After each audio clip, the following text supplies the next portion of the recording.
greet them at the Tuesday press conference before the first game. Unless someone wants to come and pick them up at our office, you could do that, but we'll let everybody know when the credentials are ready. For Kids Day tomorrow, if you're planning on covering that, make sure you have a pass. Tracy has those out in the skywalk. Media will be able to watch, like past years, the practice from the east stands or up in the press box. And then after the practice, Coach will be available for interviews on the field for about 10 minutes. So just Coach for interviews tomorrow after Kids Day. Lastly, we have a transcript today. This is being streamed live on YouTube. So we have microphone holders, Brant and Jack. After Coach is done with his opening statement, if you have a question, please raise your hand. We'll get a microphone to you, and we'll get going. So, Coach.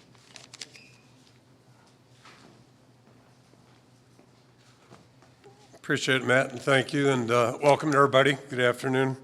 First of all, just appreciate everybody being here, and the interest all of you show in our program, and more importantly, the just commitment, the coverage that you give all year round. I know our fans really appreciate that and enjoy that. So, again, appreciate the work you put into it. I've been told we have 22 days till game week, so I guess that makes sense. And 138th year of Hawkeye football in Kinnick Stadium, so pretty significant. Obviously, not every year in this stadium, but great thing about new seasons, it's a new opportunity, it's a new year. That really began for us in January, but it's a new opportunity for everybody. I think that's the exciting part as we get ready to move forward. Just a couple observations about camp so far. We're 8 days into it. I think the effort has been good, pretty consistent in that regard. Like anybody probably at this point, we're not where we need to be technique-wise, execution-wise, but like the effort. And as I've been saying, pretty much on a steady basis. The leadership base on this team has been really impressive, and part of that, you get 8 guys back in January that maybe we weren't counting on. So certainly that's part of it. But the older guys are really, I think, doing a good job of setting the pace. Showing younger guys how to work, and we got a couple tiers with the football team. So that's just part of it. And this is to me just really where teams kind of get shaped and get molded. It's a great time, great opportunity. Basically, the players get up in the morning and they're either heading to a meeting, they're heading to a lift, or heading to practice, and then they eat in between and find opportunity to sleep too. So it's pretty simple, not a lot of distraction, and if a guy will play it right and take their day to day in a good way, they've really got an opportunity to grow and get better. And certainly that's important for our football team if we're going to be where we want to be when we get going here. So. Things haven't changed much since last time we talked in terms of the makeup of our team defensively. We're about as veteran as I can remember, and part of that, 6 guys coming back in January. Coaching staff's in place, and we're pretty set there. Not a lot of change in that regard. And so far, again, guys are off to a good start. I think guys know what to do, and it's just a matter of doing a little bit better, a little crisper. But moving forward there offensively, very different. In a lot of ways, new system, new coordinator, and a couple new position changes with Tim and John Budmeyer joining, taking the receivers. So, a little bit of change there. But we are a little bit more veteran than we've been, and that's, I think, encouraging and certainly going to help us, probably as veteran up front as we've been in a couple of years. So I think that'll help a lot too. But, all in all, just so far so good. The guys have really worked hard. I think we're gaining ground now, and we'll need every rep between now and the first game just to have a chance to be ready. But I think the guys are doing a good job there. And then special teams, it's a little bit of mix, again, with, Drew Stevens back, Luke Elkin, and then, Uyghur's back there returning punts, Caleb Johnson returning kicks. But the punter part, that's a new, new moving piece. Reese is doing a good job thus far, and certainly LeVar's done a nice job with that group. So, we're up and running right now. Still a lot of work to do. And then just a couple things about the coaching staff. Phil Parker, I don't think will be out there today. He did make an appearance this morning. I'm sorry to report that he had a shoulder repair done yesterday. He got run into a couple weeks ago, it feels like a couple weeks ago, about a week ago, maybe less than a week. And, long story short, I think he might have had some pre-existing damage in there, but they had to address that. So He had surgery yesterday, did show up today for practice. I'm not sure if he was on the planet or not, but he was there and watching, and he's going to be a little bit more ornery than normal probably for the next couple of weeks, but I don't think he'll be here this afternoon. We'll see tomorrow. And the biggest thing right now is we just got to keep him out of harm's way, try to keep him out of the way so he's not doing too much. Seth Wallace, talked about his change in the out of season, and right now he'll oversee the defense, but things run pretty smoothly with or without Phil, and it'd be good to get him back here full time. And then the other announcement, just to make, Tyler Barnes has a new title. It's football chief of staff and general manager, which is kind of the vernacular, I guess, across the country now. But basically what it is, it's just a reflection of his changing job, the changing role, and I think probably a bigger picture, it's just the changing of college football, the way things have changed. And, we still play with 11 guys. I think it still takes the same amount of guys to coach, although when we did add the extra coach a couple of years ago, that was a smart move. But, coaching's still coaching. But what has changed is the world of, recruiting. And that was even a challenge 25 years ago. Pat Flaherty was our recruiting coordinator, and first year, he had a hard time getting out of the office with all the paperwork that has to be done, all the bureaucracy when it comes to recruiting. So it was pretty obvious at that point we're going to have to change our approach. We've done that, and that's kind of evolved. I never dreamt we'd have a social media department, but we do, and you have to, so I get that.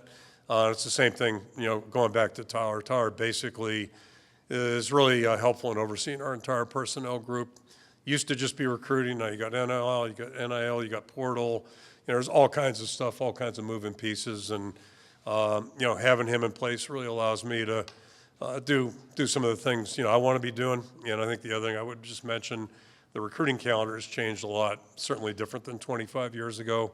I would say different than 5 years ago. So with all these changes, the work that Tyler and his staff do is really critical, because it allows our coaches to actually coach the guys that we recruit to come here. And when we do recruit players, we promise them and their families that we're going to try to coach them and try to move them forward.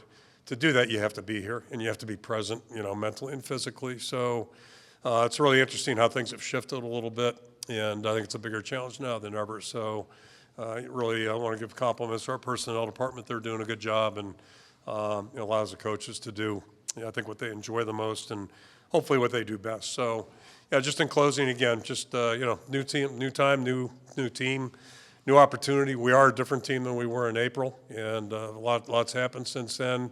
Guys have matured, worked hard, and now the challenge is to get a little bit more cohesive, tighten down execution. We got a lot of work to do, between now and game day. But again, I think we're on a good path, and, again, plenty of work to do, but I like the guys we got. So I'll throw it out and see if there are any questions. Chad Leistico, Des Moines Register, to your left. Yep, thank you. Now that you've gotten to see Cade McNamara on the practice field for the first time since his injury, is he looking how you need him to look at this point? Same question with Brendan Sullivan. First time you've got eyes on him. So those two guys in particular, what have you noticed from them thus far? Yeah, I'll start with Brendan and just say this. I'll throw Jacob in there too. Both guys that joined us have really done a nice job, and Cade Boward the same way. He's probably a little further away, but really good prospect. Jacob's done a really nice job. You can tell he's a veteran guy. He's been around a little bit and knows how to do things, and carries himself really well. And Brendan the same way. He's done a really, really good job out there. For him, it is new. It started in June for him, so he's trying to catch up a little bit. And I would say the same thing with Cade, not as much mentally, but just playing-wise. And grabbed him the other day and just kind of reminded him, he's missed a lot of time. He hasn't played healthy here, unfortunately, since he's been here last year, other than first 8 days, whatever it is, here before the first Saturday. So, he's doing things. He's there mentally. It's just a matter of timing and getting back used to playing again, so he can be quick and decisive with his throws, all that type of thing. So doing a good job. Just we're not there yet, and every practice is going to be important pretty much for everybody. John Sneppy, Cedar Rapids Gazette. You were mentioning Seth with that assistant head coach role. Aside from stepping in for Phil, how kind of do you see that role kind of playing out throughout fall camp and through the season? Yeah, I don't know if it's going to be a big dramatic difference, and it really is kind of more of recognition. Without going into too much detail, people were knocking on his door a little bit in the out of season. I appreciate the fact that he chose to stay here. I really do. And credit to the people that were knocking on his door. It's smart. He's a really good coach and a good person. Pretty good in every aspect of his job. So I don't see his role changing significantly. Just it was a way just to acknowledge, I think, the work that he has done here. Yep. Hey, Kirk. Thanks for the time today. Elliot Clough, Hawkeye Thank you. Beacon. Talking a little bit more about Brendan Cade quarterback situation. I know Brendan was third on the depth chart that you released, or that was released when we were at Right. Big Ten Media Days. Would you say he's kind of moved into that second spot? Is he splitting maybe first team reps with Cade? What does that look like? Yeah, we're 8 days into it right now, so not making any proclamations other than, yeah, he's done a really good job. He's picked things up pretty quickly. Good prospect, and one advantage he has over Marco is he's played. He's been out there, I think 6 starts, correctly, if I know correctly, and played the week before us against Maryland and looked really good in that game. So I think he's a little further ahead from that regard. He has that experience, a little bit more confidence and decisiveness in what he does. I think probably the best way I can term it right now, it's like all positions. We'll make decisions here as we go along. But the room overall is a lot more competitive than it was certainly at the end of last December. And that was the goal, try to, get a room where you got good competition. We want that at every position, and some positions are a little better than others that way. Yep. Hi, Kirk, over here. Oh, yeah, okay. Thanks. Scott Docterman, The Got Athletic. these bright lights. Yeah. I wanted to ask you about your defense and kind of more holistically than narrowly this year, and that is, since 2018, when you made the change to go to a cash, a 4-2-5, the numbers speak for themselves as far as the growth and what the defense has been able to do. Has it surprised you that they've been so successful, especially against the run, considering you're running 2-gap and not necessarily filling every single gap with a safety and everything, and just the way that they've been able to compete at the highest level in the country? Yeah, I mean, that question actually triggers, I'm going back to 2000 against Northwestern out here. 2000, yeah, right. They were ranked, we weren't, obviously. I think we came off the Penn State win and played them, and they had put up 54, 56. I'd have to look it up against Michigan the week we were beating Penn State. And I'll never forget leaving Norm's office that night. He and I watched that film together, and we're both like, oh boy, better get a bigger boat, I left that night, and I just said, Norm, I'm guessing we're going to match up against these guys. They were a 3-wide outfit. It was the greatest show on turf, kind of, they took some ideas from that. And next morning I came in, and Norm said, we're going to play our defense. And his thought was, LeVar was our outside backer, and he felt like, let's get our best 11 guys on the field and play our defense the way we know it. And it worked out beautifully. So I learned a lesson. Not that I was second guessing, but it just like, Norm knows what he's doing, leave him alone. And, so over time, you just keep looking at things. And, we made that decision. If we can find the right guy, then we'll do that. And it takes 2 things, I think. You have to have the right guy to be able to play a position. Sebastian's really good at it. Been fortunate there. Cooper could do it. Got a couple guys right now that are working there. And then the other guys have to be able to do what they have to do. I think we've been lucky that we've had both, the combination of both. And it's really helped us. It's just kind of offenses have evolved typically of who we play week in and week out. And, it's kind of like I mentioned with Tyler Barnes' thing. It's a whole different job than it was 20 years ago. So I think you have to look at the game that way a little bit differently too, and that's where I do chuckle a little bit about the new teams coming in. Is it going to be a big adjustment? Well, college football has always been pretty diverse, and whether a guy's from the West Coast, Middle America, or East Coast, a 3-wide offense is a 3-wide offense, so is a 4-wide offense. So it's not that big a deal. Kind of went on a ramble there. Sorry about that. Yeah. Coach Ferentz, first off, good afternoon. Thank you. Dan Stacy, Sportscast Media. Last year, late in the regular season, it was in the Nebraska game, you used a backup field goal kicker, and it worked really well. You won the game on a last-second kick. Who is your backup field goal kicker this year, if you decide to use one for whatever reason, for Drew Stevens, if you need a backup field goal kicker? Thank you. Yeah, right now it's Trip Woody, and we're hoping we don't have to do that. You never want to do that, but that day I just didn't have a good vibe. Drew was struggling a little bit. And, keep in mind, he was a second-year guy. And I think all players, the more they've done things, the more comfortable and confident they get. He's been a whole different person this semester this past semester. Now we're moving into a new semester, but just carrying himself a little bit differently. And I don't mind telling you, it was an item of curiosity for me just to see how we'd go through spring and now the summer. And he's kicking the ball well and kicking with confidence. So keep our fingers crossed there. Yep. Kirk, Tom Kakert, Hawkeye Report, back here. Thanks. How are you? Good. How about you? Good. Defensive line depth is a question mark coming into this. What have you seen from that group so far in terms of developing some of that depth in camp? Yeah, I think, I'd mentioned three guys. Jeremiah Pittman inside had a good spring. He's continuing to do well. So I think we have, three guys that we feel pretty good about there. A couple candidates for that fourth spot, and they're competing at it. And then the two outside guys, Max Llewellyn continues to get better, and then Brian Allen, I think, is really improved. Both of them have a lot of work to do, but they're getting a lot of work right now. And it's been good, too, because, flipping it over, worried about that second line, that second non-senior group, if you will. And I think they've made a real good strides. But we're getting both those groups a lot of work because it's going to benefit them. We're going to need those guys this year. Kirk, Tyler Tashman with the Des Moines Register. As you've coached offensive line, obviously, how would you describe what you expect the standard of offensive line play to be at Iowa, and what makes you optimistic it will be there this season? Yeah, there's a certain tempo you hope guys will play at, and there's no way to microwave it. It's a process. It's something you got to work at. I'll flip back when I went to Cleveland. I probably got hard because there was some work to do. They made a change and went in there, and I'm thinking before I talk here a little bit, we had one veteran that was established, and outside of that, we were open to change with a lot of spots. And long story short, we ended up settling with some younger guys, and that's probably why I got hard, because I was a college coach and didn't mind coaching guys that weren't first rounders.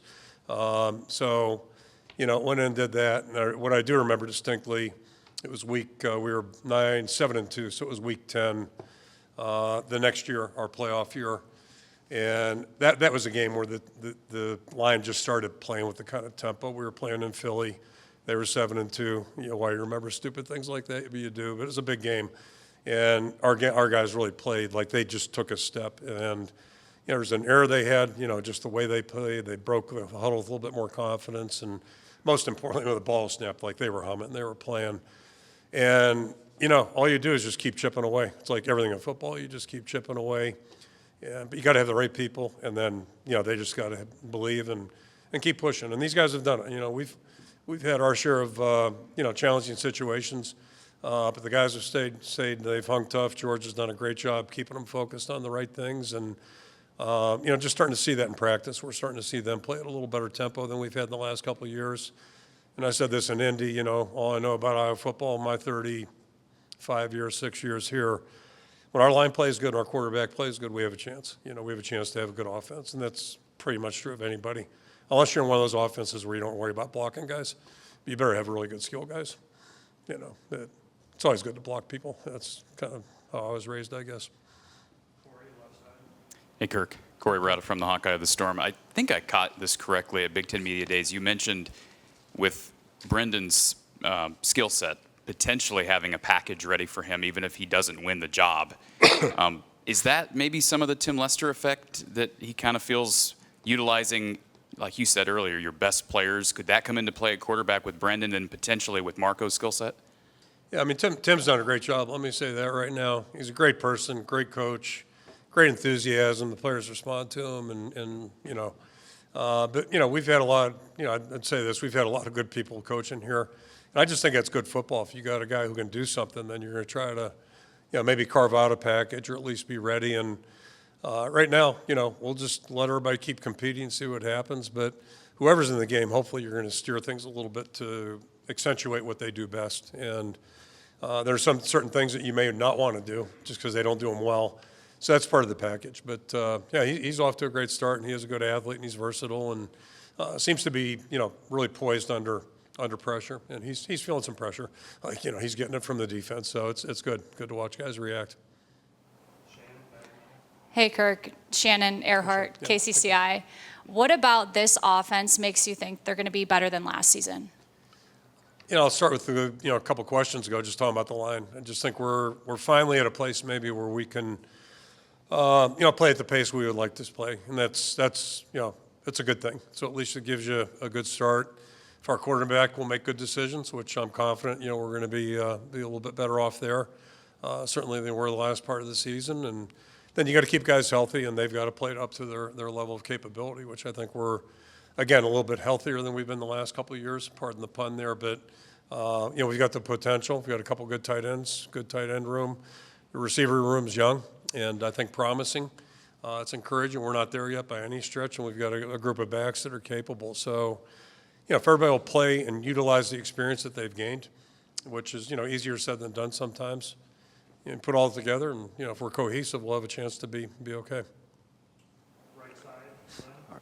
All right, Coach Lynn Herring to Stay Alive Power 5. So as you know, I know you don't give much thought into this, but the coaches poll was released earlier this week, and it had the Hawkeyes at 25th. Do you think that's a fair assessment of your team? I have no idea. I'm pretty sure Ohio State's really good. Pretty sure Georgia is, without, I haven't seen a Georgia film in I don't know how many years. But, outside of that, that's what's great about college football. Nobody really knows. And, I just know this. I like the way our team's working. I think we have potential. And, ultimately what it all boils down to is what's going to happen, the 12 games that we're guaranteed. How are we going to show up and we're going to compete and not beat ourselves? Those three things are really important. And, that stuff's under our control. So, none of us know who's going to be across the line of scrimmage, whenever September, October, November come. And, we're not sure who's going to be playing for us either. So it's just how you handle all those variables. Right now it's just about worrying what we can do and hopefully having a good practice tomorrow. Thanks, Coach Ferentz. Noah Caruso, KDSN Radio. You talk about bringing that veteran experience back to this roster and coming off a successful year. You've been able to establish one of the most consistent programs, not just in the Big Ten, but in all of college football. And with that expanded playoff coming around, now it opens up a unique opportunity. Does that change the approach and the goals for this season and in an expanded Big Ten that's just as competitive as ever? Yeah, I guess the goals change a little bit because now, playoffs are a little bit more doable, if you will. But the goal is always just to, probably play as good as we can the first time we're out there and then, right on down the line for all 12 of them. I will say this about the playoffs. I am excited about that. Excited is a strong word, but I'm happy about it. I thought it was not good not necessarily healthy for college football to go to 4. Now we all, and last year's a good example, we all argued about who's 4, who's 5. Used to be we argued about 2 and 3. But at least then, it didn't. I guess my problem with what we've been doing is whenever that stupid show comes on in October, the playoff show, if you're not in that top 10 discussion, then you're irrelevant.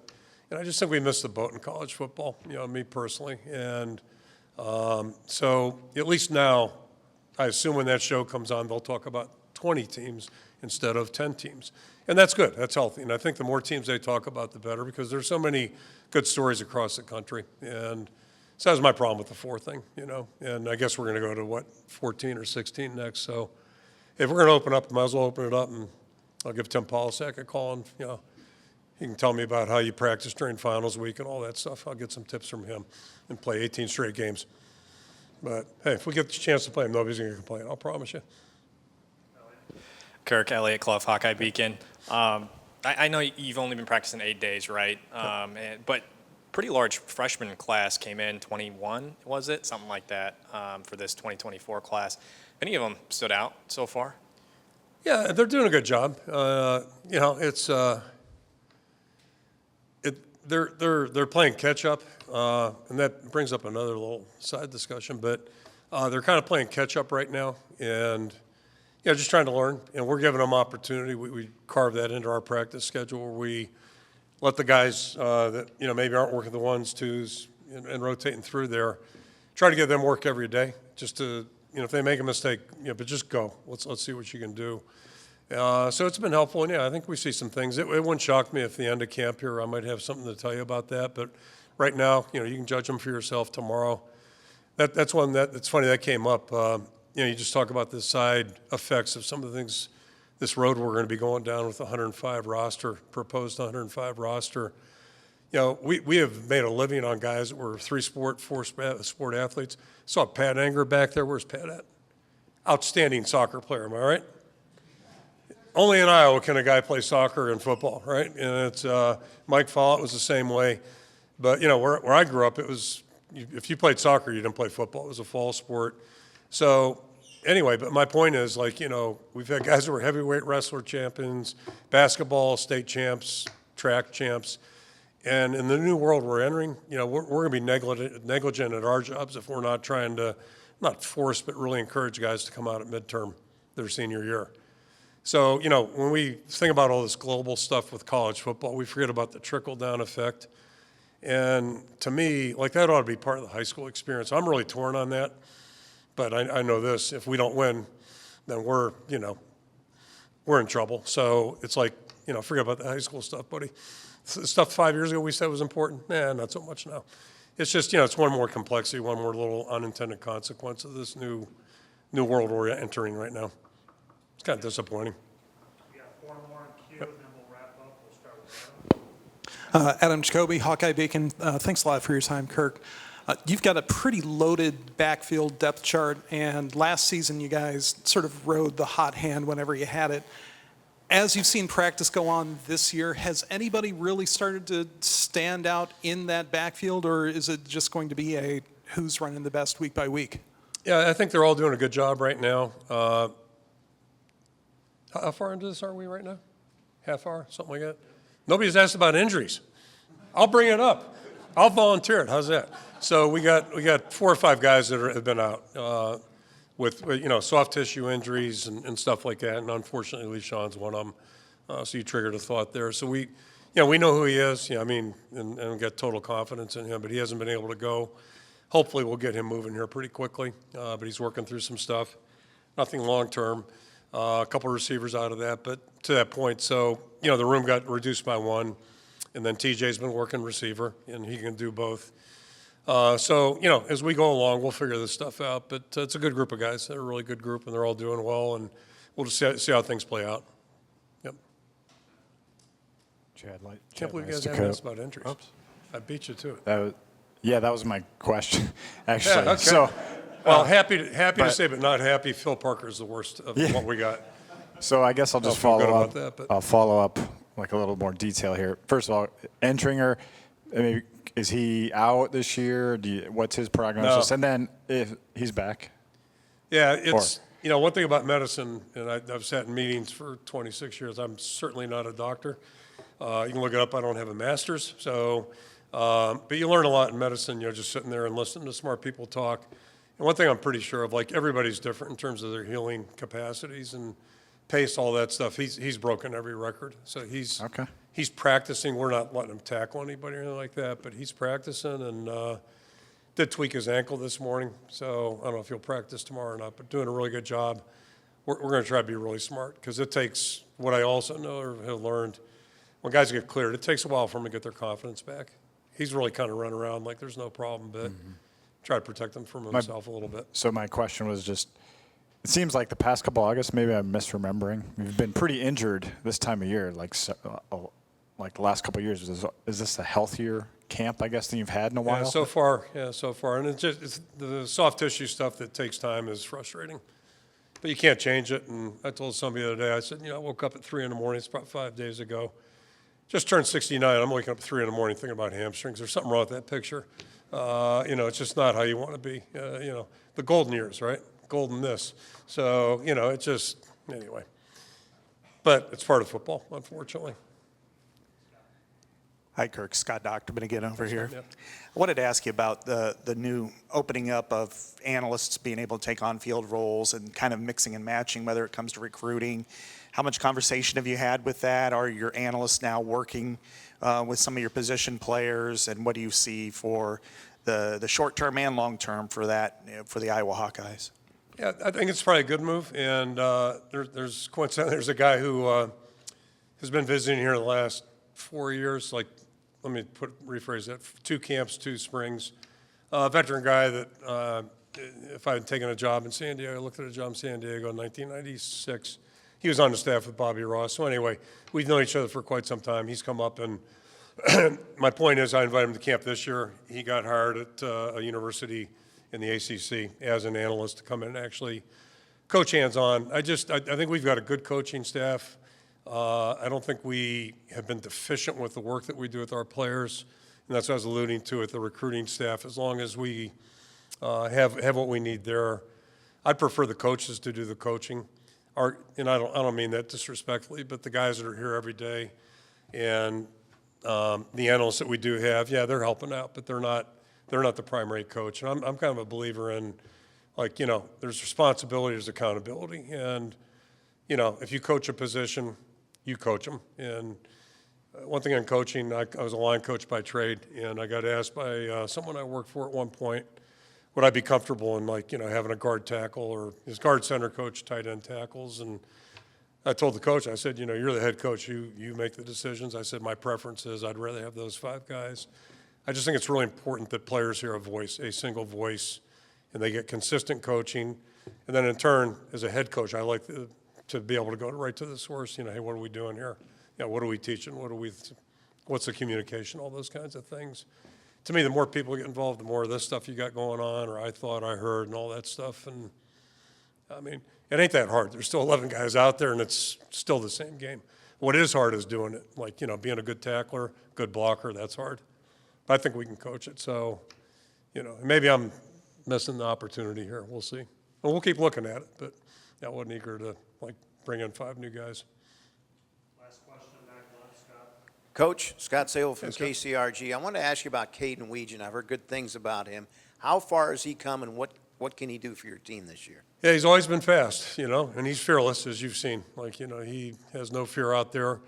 But, you know, as funny as it sounds, like, he's still learning to play football. And he's getting it down and, you know, doing a really nice job. He's got a great attitude, everything you're looking for in a football player. And, you know, I always say, you know, for us to be successful, we need good stories. And it'd be wonderful if this is his time to just kind of bust out and play with confidence. I would say he hasn't done that. He hasn't played with the kind of confidence. And that kind of sounds contradictory. He is fearless, but he doesn't, you know, confidence in what he's doing, how to do things, how to set things up. So his abilities can show a little bit more. And I do think he's learning to do that. So, you know, it's been good. Yeah, it's great to have him on our team. Great. Thank you, Coach. Okay, thank you, guys. See you over there. Meet everyone over at the practice facility for interviews with